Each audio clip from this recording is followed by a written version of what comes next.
The U.S. has fallen behind other countries in developing a presence in the Arctic, according to Secretary of State Rex Tillerson.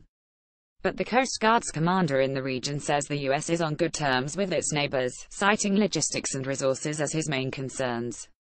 The Coast Guard is working to bolster its icebreaker fleet. Secretary of State Rex Tillerson sent another signal that the U.S. is increasingly attentive to the Arctic and looking to catch up with other countries that are active in the region. Melting ice has raised interest in shipping, mining, energy exploration, and other enterprises in the Arctic, not only among countries that border it, but also in countries farther afield, like China. The Arctic is important today, Tillerson said during an event at the Wilson Center in Washington, D.C., on Tuesday. It's going to be increasingly important in the future, particularly as those waterways have opened up. The whole Arctic region, because of what's happened with the opening of the Arctic passageways from an economic and trade standpoint, but certainly from a national security standpoint, is vitally important to our interest, Tillerson said, adding that the U.S. is behind countries in the region that have responded more quickly. The Russians have made it a strategic priority, Tillerson said. Even the Chinese are building icebreaking tankers. While China isn't an Arctic country, the Secretary of State said, they see the value of these passages. So we're late to the game. Other countries build up in the Arctic. China's research icebreaker, Bazulong, made its first voyage through the Northwest Passage in October, and it is now the first Chinese polar research vessel to navigate all three major Arctic shipping routes. China has 3 light icebreakers, with another under construction, according to a Congressional Research Service report. I think we have one functioning icebreaker today, Tillerson said. The Coast Guard's very proud of it, as crummy as it is. At present, the U.S. Coast Guard has 3 icebreakers, and the National Science Foundation operates another. Only 2 of those Coast Guard vessels are operational: the heavy icebreaker Polar Star and the medium icebreaker Healy. The Polar Star entered service in 1976, and while it was refurbished in 2012, it is beyond its 30-year service life. Coast Guard Commandant ADM Paul Thukunf said earlier this year that the Polar Star is literally on life support. Russia has more than 40 icebreakers, including 4 operational heavy ones. Finland has 7, though they're privately owned medium or light icebreakers. Sweden and Canada each have 6, none of which are heavy.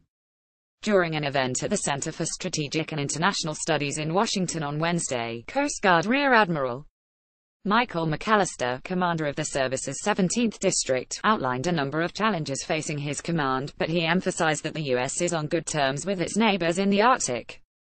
Relations with Moscow on issues like waterway management in the Bering Strait, which separates Alaska from Russia, are positive, said McAllister, whose command encompasses more than 3.8 million square miles throughout Alaska and the Arctic. Across all these areas, law enforcement, search and rescue, environmental response, and waterways management, we see the relationship with Russia as positive, he added. China, too, is seen by the Coast Guard as a good partner that cooperates on a number of issues. We have great operational-level relationships with the Chinese Coast Guard, McAllister told an audience at CSIS. Chinese and U.S. ships do joint patrols and U.S. ships have welcomed aboard Chinese personnel, he said, which allows both countries to extend their presence at sea. I don't think we fear the movement of the Chinese into the Arctic. I think we pay attention to what's going on, he said, describing efforts to monitor maritime activity in and around his area of responsibility, as well as the U.S. exclusive economic zone, which extends some 230 miles from U.S. shores. That's what keeps me up at night. McAllister pointed to mismatches between his resources and responsibilities as his main causes of worry. 2 of his biggest concerns are responding to oil spills and mass rescues. The distances are so great, and the difficulty in staging assets is so significant, that's what keeps me up at night, he said. While he said the Coast Guard was doing well tracking ship movements, other issues, like monitoring ice data and marine wildlife movement, were still challenges. Even though satellites have made communications with commercial ships easier, McAllister said he still lacked a local network that allowed him to readily contact small vessels. Military and secure communications are also still limited, he said.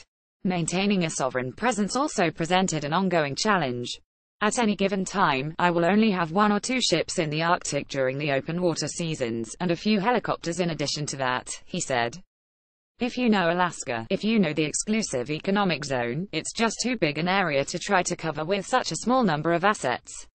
But, he said, the replacement of Decker-Dassault cutters with new offshore patrol cutters and national security cutters, as well as discussions about icebreakers, were both encouraging developments.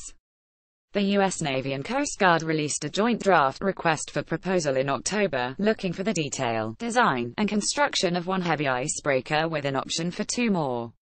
The 2 service branches have already set up an integrated program office for the project. The Coast Guard's 2018 budget request asked for $19 million toward a new icebreaker it wants to start building in late 2019. The service wants to build at least 3 heavy icebreakers, which can cost up to $1 billion each, though officials have said they can come in below the price. The first heavy icebreaker is expected to be delivered in 2023. Some of the money for the icebreaker has been appropriated and acquisition is already off and running, McAllister said. But even with that capability, there's still a lack of presence there, and that's something that we, the Coast Guard, aspire to provide more of.